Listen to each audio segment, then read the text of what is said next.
welcome to Module 4. You are really moving along. We're getting through this material, and that is totally awesome.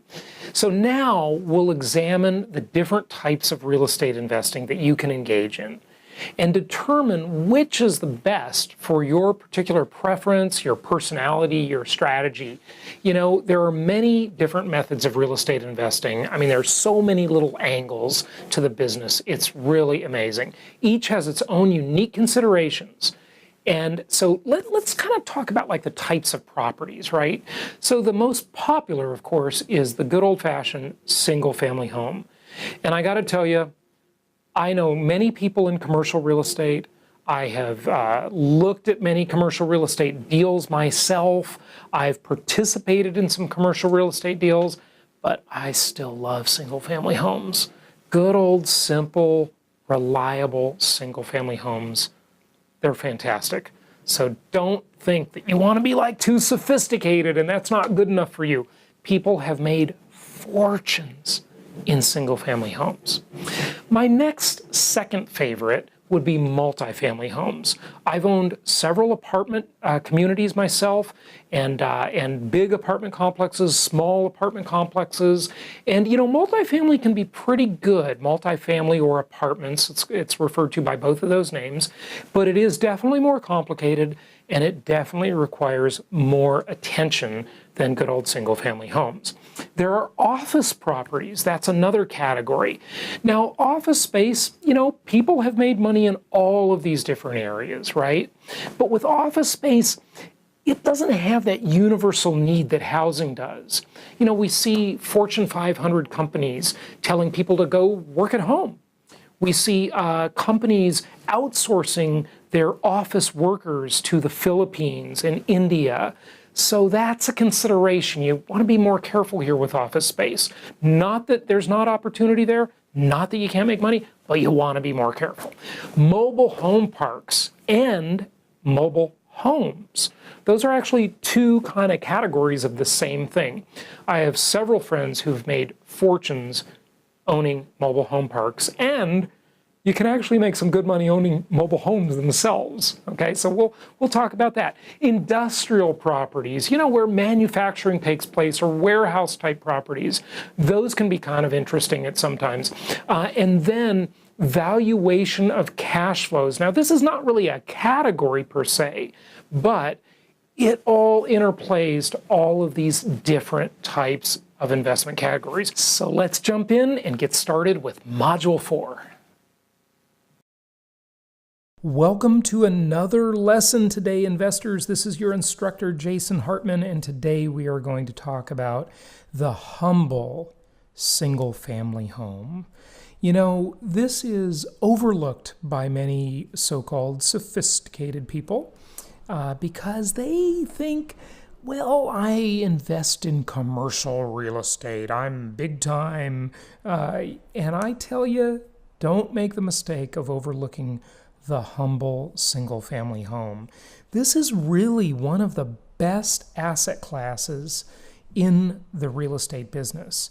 If you ask me at the time of this recording, always subject to change, my favorite investments go pretty much in this order. Single-family homes, I think that's the most historically proven part of the real estate investment world, and it is the most historically proven asset class in the world at large, and certainly much better than Wall Street, right? Or pretty much anything else out there. So single-family homes are my favorite. What's my second favorite, you ask? Apartments. I like apartments. They are much more complicated, but they do have the opportunity to create what I call push appreciation. We'll be talking about that during this lesson and the subsequent lessons. I like mobile home parks too. Those are even more complicated than apartments, but those can certainly be very lucrative as well. But really do not overlook, never make the mistake of being one of those people who thinks they are too sophisticated for the humble little single-family home. This, in so many ways, is you'll see why it's my favorite part of the real estate investing industry. It does have some drawbacks, and we'll discuss those, but let's go ahead and dive in. So our learning objectives for this lesson are, let's learn about the characteristics of single-family properties and what makes them good and what makes them bad, the advantages and the disadvantages. These are sold based on market comparables, not based on the income they produce, and that can be good and bad. Okay, and we will dive into that in this and the subsequent lessons where we compare. Really, you have to sort of do it across lessons, though, where we compare the single-family homes with different types of commercial properties. And they're purchased and sold by owner-occupants. People are using these mostly as their home. So what does this mean to investors? Well, it means that the crowd that you're dealing with, the audience, the buyers and the sellers, the people that you'll source properties from, and the people you'll sell your single-family properties to, they're not usually as sophisticated, and that can create a lot of opportunity because they don't view the asset class in as much of a logical manner as a commercial property, an apartment, or any other class of commercial property might view it. Also, I want to say something else, that when I talk in this lesson about single-family homes, really, I want you to expand that a little bit because I'm really including, to some extent, not always, single-family homes are my favorite of all, okay? But there's a closely related category. We'll call them the brothers and sisters of single-family homes, and those are called plexes. They're small multifamily residences, duplexes, triplexes, or fourplexes. Back in the eastern part of the U.S. or even in the Midwest, a lot of times they refer to these as 2 families or 3 families or 4 families. I think that's kind of odd, but that's just my personal opinion. I just call them duplexes, triplexes, and fourplexes. And those, for purposes of valuation and also for purposes of financing, are really viewed like single-family homes. So those are kind of on the fringe a little bit. They're this sort of in-between area between real apartment complexes and the small multi-unit plex-type properties, the plexes. So those are closely related to single-family homes, and most of the stuff I discuss applies to those as well. In migration into an area, housing affordability can create pull appreciation, meaning that the market pulls the price of your property up. Now, we're going to contrast that to push appreciation. In the single-family home arena, you don't have as big an opportunity for push appreciation as you do in the commercial property sector. So, very, very favorable financing and very, very favorable tax laws relating to single-family homes. In fact, these, in my opinion, are far more, well, I don't even know if you can call this an opinion. It's just a fact, if I can be so bold to say that. But the financing and the depreciation, and when I say depreciation, I'm talking about that in a good way. I'm talking about that from a tax perspective. The deductions we can potentially qualify for are much better on single-family homes than they are on commercial properties. Now, one of the disclaimers that I want to make, of course, throughout this course is that I'm not an attorney and I'm not a tax advisor. So I'm going to share concepts with you, and I have shared concepts with you too, about taxes and maybe some legal stuff too occasionally, but go to your appropriate professional to find out more about those things and verify everything I say. But depreciation, let's talk about that for a moment. So when you purchase a property, you really need to look at this is 2 components, not just one.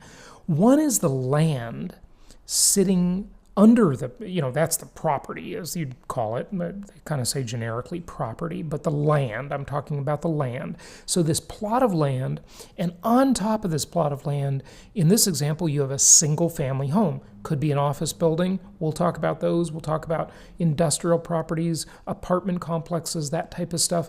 But for this example, it's a single family home. Now, when the IRS looks at it, they divide that up into two components, the land value and the improvement value. The improvement is the house sitting on the land. And the IRS basically says, someday that house in your rental property business, because this is viewed as a rental property business really, that house as part of your rental property business will be of no economic value. It will either fall to the ground, it will become functionally or economically obsolescent, or obsolete, or have that obsolescence, however you want to say it. And when that happens, just like any piece of equipment in a business, you would be allowed to write it off under the tax code. This is the best way I can think of to kind of explain this concept. And so what the IRS allows you to do so beautifully is they allow you to deduct the entire value of that improvement, that house sitting on the land, over 27.5 years.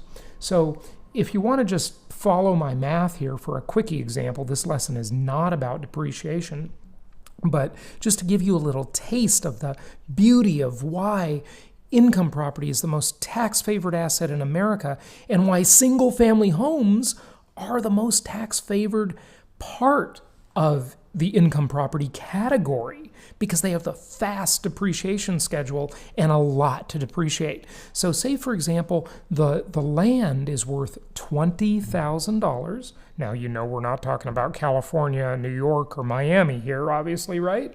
And I understand that Miami is a city and California is a state. I get that. But virtually all of California is too expensive for smart investing. So $20,000 piece of land, pretty cheap, huh?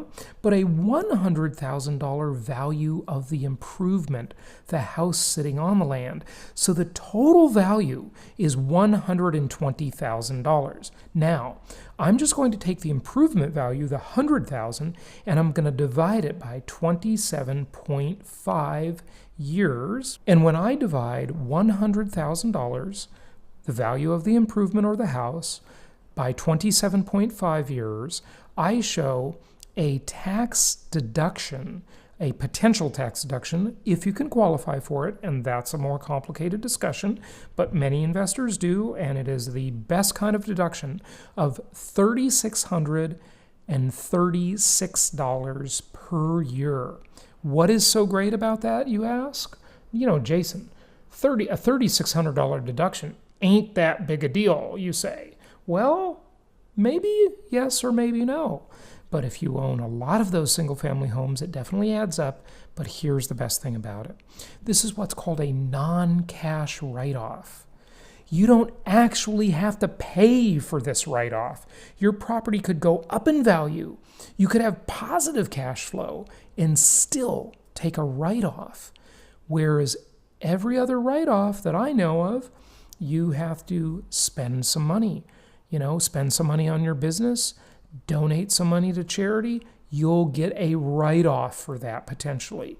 But here, you get a write-off without spending the money. Okay? So that is the beauty, the phantom tax write-off, the non-cash write-off. That's what makes income property such a tax-favored asset. And as I say, the most tax-favored asset in America. Favorable financing, definitely. Depreciation schedules, as we talked about. Really, the U.S. government has subsidized the financing of single-family homes. They subsidize it more than any other income property asset class, more than apartments or any other type of commercial property, the good old humble single-family home is really, really desirable. So what are some of the advantages of this asset class? Well, pull appreciation, like we talked about, right?